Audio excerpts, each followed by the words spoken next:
का एक क्रिप्टोपिया हैक हुआ था, वो टाइम पे मतलब एक्सचेंजेस भी बहुत अजीबोगरीब थे। मतलब बिटफिनिक्स था, बिटफिनिक्स अभी अभी है, बिट्रेक्स था,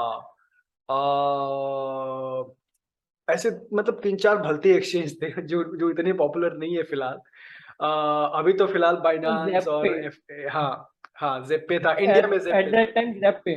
जेपे था इंडिया में, बट क्रिप्टोपिया भी था, right? So let's talk about that कि क्या हुआ था आपकी, मतलब आई आई थिंक आप ऑलरेडी सेविंग्स कर रहे थे जब पता चल गया था कि आपको बिटकॉइन क्रिप्टो क्या है, एंड लाइक आप ऑल इन चले गए थे, नहीं मेरे को क्रिप्टो पे रखना है, एंड अनफॉर्चुनेटली आपने Cryptopia exchange I think choose किया था, and then something unfortunate happen. क्या हुआ था स्टोरी, एक्चुअली बताएंगे आप? मेरी इस स्टोरी से जो भी लोग देख रहे हैं, आप नए इन्वेस्टर हो या पहले से क्रिप्टो में हो, तो ये एक लेसन है। मैंने तो अपना नुकसान करके सीखा है, आप लोग मेरी इस स्टोरी से सीख सकते हो। हुआ क्या, मैं जो इन्वेस्ट कर रहा था अमाउंट, वो मतलब ब्लॉगिंग से आता था, और मैंने स्ट्रगल करके ब्लॉगिंग में मैं खड़ा हुआ था। उसके बाद जो भी अर्न किया मैंने, वो क्रिप्टो में इन्वेस्ट करना स्टार्ट किया। लेकिन हुआ क्या, वो सारा फंड मैं एक ही एक्सचेंज पे रखता था, जो था क्रिप्टोपिया। 15 जन 2019, और उस दिन वो एक्सचेंज हैक हो गया और मेरा सारा फंड चला गया।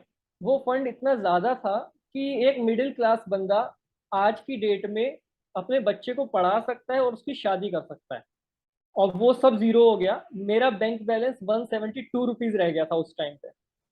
तो मैंने अपनी लाइफ की इतनी बड़ी गलती कर दी कि सारा फंड एक ही एक्सचेंज पे छोड़ दिया।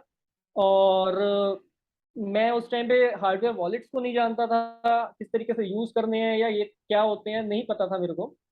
फिर जब मेरे को इतना बड़ा झटका लगा, तो मेरे दोस्तों को पता था, मतलब मेरे दो खास दोस्तों को पता था। और उन लोगों को लगा कि मैं इतना ज़्यादा सीरियस हूँ इस फील्ड में और इतना ज़्यादा एक्टिव रहता हूँ, और ये सब हो चुका है मेरे साथ। तो वो लोग मेरे साथ टाइम स्पेंड कर रहे थे और मेरे को जज करना चाहते थे कि मैं आगे क्या सोच रहा हूँ, कहीं मैं अपने साथ कुछ गलत करने का तो नहीं सोच रहा। क्योंकि आप ये मानो, कोई बंदा अर्श पे है और फर्श पे आ जाए रातों रात, तो एक बड़ी चीज है कि आप उसको झेल जाओ। मैं 2 दिन तो बहुत रोया हूँ, और मेरे को ये था कि मैं कभी अपना पोर्टफोलियो बिल्ड कर ही नहीं पाऊंगा, क्योंकि मेरे को ये डर था कि प्राइसेस ऊपर बढ़ जाएंगे और ये पोर्टफोलियो दोबारा से बिल्ड नहीं हो सकता। तो 2 दिन तो मैं बहुत ज़्यादा डिप्रेस था। लेकिन फिर उसके बाद मैं अपने फ्रेंड के साथ बैठा हुआ था, मैं उसको कहता हूँ, यार मेरे पास मैकबुक है और मैं वन प्लस का फ़ोन यूज़ करता था। तो मैंने उसको बोला, मैं ये दोनों बेच देता हूँ और फिर से मैं अपना पोर्टफोलियो बिल्ड करूंगा। मतलब आप मेरा बिलीव देखो कि मैं इतना ज़्यादा स्ट्रॉन्ग बिलीव के साथ था कि ये फ्यूचर है। लेकिन झटका भी खा चुका था। तो मेरा दोस्त मेरे को शॉक होके देख रहा है कि भाई तू पागल है, तू कर क्या रहा है। और लेकिन नहीं, मैं फिर उसके बाद हार्डवेयर वॉलेट को देख रहा था कि किस तरीके से यूज करते हैं, और मैं दोबारा से खड़ा हुआ। तो ये मैंने जो भी अपनी अर्निंग डिजिटल मार्केटिंग सर्विसेज से की, धीरे धीरे पोर्टफोलियो को बिल्ड किया।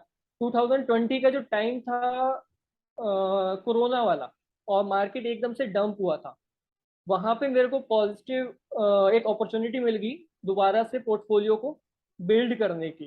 तो उस टाइम पे जब लोग भाग रहे थे, अपना फंड निकाल रहे थे, मैं फंड अपना खरीद रहा था। वहां पे जो लॉस मैंने क्रिप्टोपिया वाला किया था ना, उसको मैंने कवर कर लिया।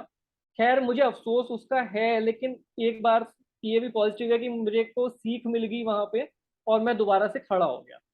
तो ये मेरी स्टोरी है क्रिप्टोपिया की। और मैं चाहता हूँ कि अगर आप लोग ये मेरी स्टोरी सुन रहे हो, तो भाई प्लीज अपने पास अपनी कीज रखो, किसी को शेयर मत करो, हार्डवेयर वॉलेट को जरूर यूज करो। कुछ नहीं पता कब कौन सा एक्सचेंज हैक हो जाए और वो अपने हाथ खड़े कर देंगे। 2019 से 2022 आ गया है, एक पैसे का वो फंड किसी को नहीं मिला है क्रिप्टोपिया से। आज भी वो केस चल रहा है, उनके मेल्स आते हैं, वो आपको वेरिफिकेशन वगैरह कराते रहते हैं, लेकिन कुछ नहीं आता हाथ। तो आपको अपनी कमाई अपने हाथ में रखनी है, किसी दूसरे के हाथ में नहीं छोड़नी।